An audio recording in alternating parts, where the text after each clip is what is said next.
on. Let's talk about sex, baby. Let's talk about you and me. Let's talk about all the good things and the bad things that may be. Let's talk about sex. Let's talk about sex. Let's talk about sex. Let's talk about sex. Okay, so today, after watching a really weird segment of The View, I know I have some of the best sources for my information, but after watching a really weird segment on The View about sex education across the country, I almost felt compelled to just make some sort of an attempt at why I believe sex ed is important, not only for when I was growing up, myself and my peers, but for kids nowadays more than ever, especially with the internet and having everything readily available at your fingertips. Parents can't keep pretending that kids don't learn about this younger and younger. Like, I mean, you would be surprised at what kids know. And it's not that they shouldn't. We shouldn't be keeping information from kids. We should be figuring out ways to have healthy dialogue with kids and at age appropriate stages. Like, it shouldn't be that hard to communicate the risks, responsibilities, and dangers of sex, but also the pleasures and the good things that come out of it. It's weird that everybody seems to be paralyzed by this conversation. They hear the word tits, vagina, and penis, and all of a sudden everybody's ears close up. They're like, don't, hex on you. It's really weird to me. I've always been comfortable talking about sex, actually scratch that. When I was growing up, I was super uncomfortable talking about sex. I would always be the one laughing in sex ed. I don't know why I just said I was comfortable always. It was something I grew into, and actually I think I had my own mini rebellion.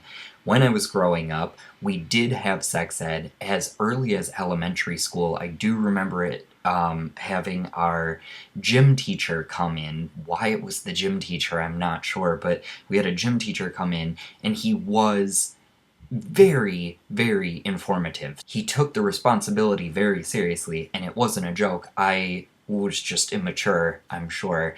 But every time they would show you how to put a condom on, I would giggle. None of that's bad. Like, it's okay to find the humor in sex. That's a good thing, because sex can be funny. Honestly, I've had more times than I want to admit where during sex, both parties stop and hysterically start laughing. That's just sex. That's human nature. Sex isn't Hollywood. Hollywood does not know what sex is. Let me direct a movie and you will get some gratuitous sex. Because sex is dirty, and sex is fun and uninhibited, but it's also a responsibility. And you're taking it on the moment you decide to participate. And honestly, kids need to start taking on more of the responsibility of what they do with their bodies than ever before. Because right now you're at a stage where adults are judging whether or not you are responsible enough to learn about this subject. And if you take the time to understand how much power that gives you, you could do so much. Because if I knew as a kid that the stuff I was learning and how I was interpreting it, and then how I was projecting it and how my peers were projecting it onto our community and what we were saying in schools and what we were doing in our actions, if I would have known that those could help shape and mold the adults in my community, I would have realized I had more power than I ever knew. Because honestly, what that does is you are now in charge of what you learn in school. If you and your peers feel like you deserve an education that involves learning about sex and how to take care of your bodies, then you can almost demand that. I do feel like kids have the power to unite and say, this is something we're curious about, and we don't like that the adults think that we're not responsible enough to learn about it. I do like the adults that are in some of these conservative states that are speaking out saying we can't keep sending kids through high school with only abstinence-only education. It's just not appropriate in 2015. You cannot be a parent and call yourself responsible if you are teaching abstinence only. You're not a responsible parent. In 2015, you're not a responsible parent. You know better. You know better, and you know abstinence is not the only thing that should be taught. It is a great route for a child to take if they choose. But a lot of children do not choose that route, whether it's they're pressured into sex, whether it's something they want to do passionately, whether it's, oops, I got drunk and we had sex in my friend Bobby's truck. Like, sex happens for everybody in different ways, and people learn about sex in different ways.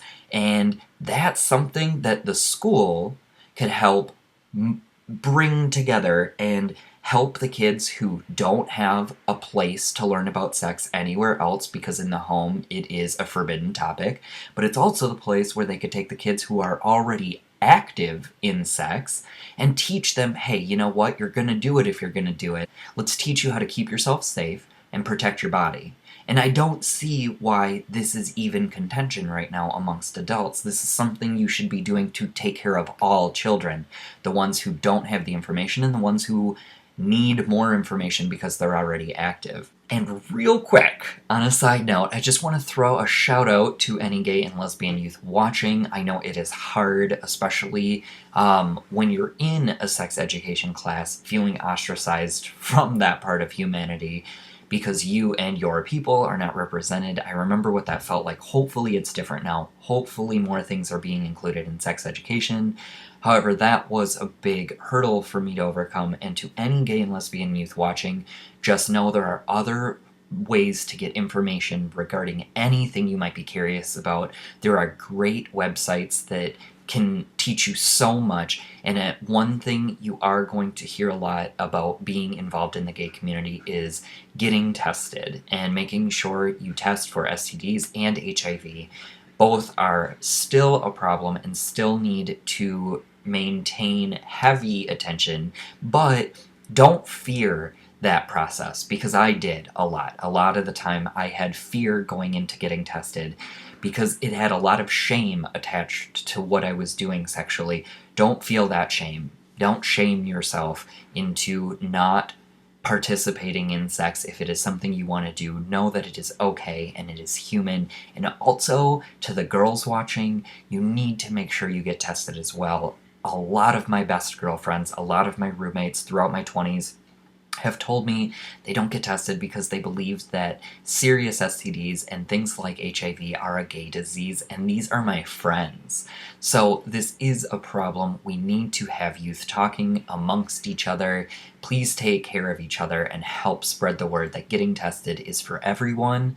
It is not a gay thing. It is something that all young adults need to take responsibility and make sure that you are staying safe and being responsible. But other than that, it is a great thing, and it is a responsibility to engage in sex. However, it is a fun part of life, and don't be scared of it. Just be willing to learn more. We need to give kids more credit. They know more than we act like they do. Kids are smart. Especially in 2015, kids are smart. Information at the fingertips. They can find anything, anytime, anywhere.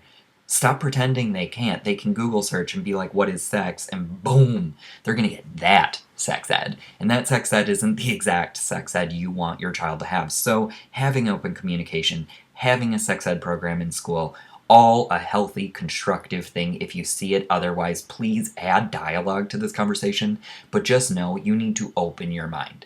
You are coming from a place that is very narrow-minded, and you do not have a child's perspective in your mind. A child doesn't see sex the way you're telling them to see sex. They don't see it as a bad topic. You're forcing that onto them. They don't see it as scary until you force that onto them. It is a scary thing, and every kid knows that. You don't need to tell them that. Losing virginity is scary for guys and girls, and I don't care what kind of macho-ass guy you're pretending to be, you are terrified. You're terrified of so many things that could go wrong, and if you're boasting to your friends, you're lying to yourself. So as I looked into some of the statistics regarding teen pregnancy, teen sex, and sex education around the country, I was actually surprised to learn that New Hampshire is the state with the lowest teen pregnancy rate, because they have, you guessed it, one of the most comprehensive sex education classes throughout high school. And it said that 42% of the teens that were surveyed within New Hampshire had been sexually active. However, 35% were only currently sexually active. And this survey was taken in 2013, and it said that 79% of the teen births in New Hampshire were actually of adult teenagers over the age of 18, so between 18 and 20. That's amazing. That goes to show you that sex education is useful. It does help, and it's changing generations. It's really cool. But then, of course, there is always a con when you look up statistics, and I did find out that it was no surprise, Mississippi actually has the highest teen pregnancy rate, and they also are widely known across the state for teaching abstinence only. This is what I'm telling you. It is not okay to continue to teach abstinence only. The numbers speak for themselves. If this is something you are arguing, you are on the wrong side of the argument. Okay, some of the statistics for Mississippi say that in 2012, 4,700 girls had given birth between the ages of 15 and 19 in 1 year alone, which, for the taxpayers of Mississippi, they got to spend $137 million just to help afford and pay for the teen pregnancy. Isn't that insane? You, the taxpayers of the state you are choosing to live in, have to suffer because you cannot put in a sex education class. That is something that is such an easy fix. That is something that could save you $137 million annually, and that statistic is from 2012. 3 years later, I am absolutely certain it has probably increased.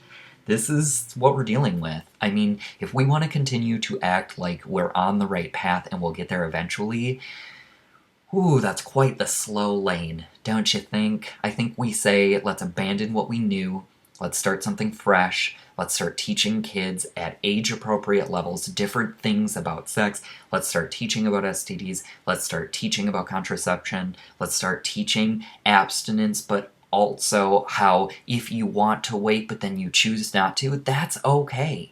Your life changes, your mind changes, how you view your body changes, and that's okay.